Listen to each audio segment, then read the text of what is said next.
तो थारे घर वालों ने तुम्हें इस्तेमाल करके फेंक दिया। सारे लोगों ने नहीं, सिर्फ मेरे पति ने। अरे अभी भी उसे पति बोल रही हो? आंटी जी, बात शुद्धि में किसी को भी ज्ञान नहीं दे करता। हर इंसान ने अपनी जिंदगी में खुद ही सीखना चाहा। गलत आदमी को अगर गलत कहोगे तो वो आदमी फिर जान पूछ के वही गलती दोहराएगा। एक फिर खुद खाई में गिरेगा, साला खुद सीख जाएगा, फिर दोबारा वो गलती नहीं दोहराने का। अब किसी के आगे बीड़ बजाने का कोई फायदा नहीं, वहाँ इंसान खुद ही सीख ले जी। या खतर में किसी को सड़ा नहीं दे करता, प्यारे नहीं ले लो। हाँ।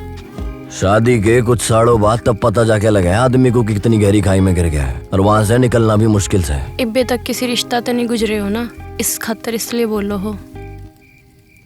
बिल्कुल ऐसे ही सोचने का आंटी जी, वरना जिंदगी के लौड़े लगने तय हैं। यो बात से आंटी, इंसान अपनी जरूरत से रिश्ते बनाता है। साड़ी जरूरत खत्म तो रिश्ता खत्म, पर फिर आदमी को साइड में फेंक दे। अयो वैसा ह्यूमन नेचर। इतने साल तक अपने पति बच्चों की गल्ला में रही, अब नहीं रह सकती तो मरने के खतर यहाँ की, इतनी छोटी सी बात पे। अब मौत का क्या है, जैसे जन्मी हो ऐसी मर जाओगी एक दिन। पति ने रात में बिस्तर का सुख दिया, बालकों को बड़ा करा, पाल पोसा, स्कूल भेजा, संस्कार दिए, ब्याह करा, इतनी हिम्मत से अपना घर बनाया, और आगे चल करके हो गया तुम्हें। जब उन लोगों ने सोच लिया कि तुम्हारी जरूरत को नहीं, फिर उन्होंने तुम्हें घर से बाहर फेंक दिया।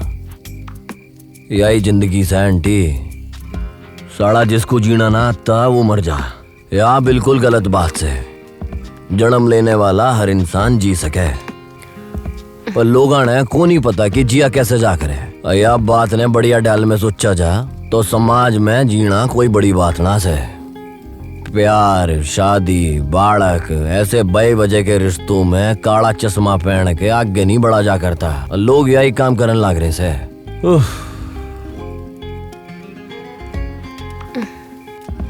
थे इन सब में नहीं पड़े हो ना बिट्टू, इसलिए तो हमने किमी नहीं बेरा है। मगर फिर तो मैं कहा किसने ऐसे रिश्तों में पड़ने के लिए जी। इंसान की जिंदगी का एक मकसद है, और वास है जरूरत। एक फिर सोचना जरूर आंटी जी।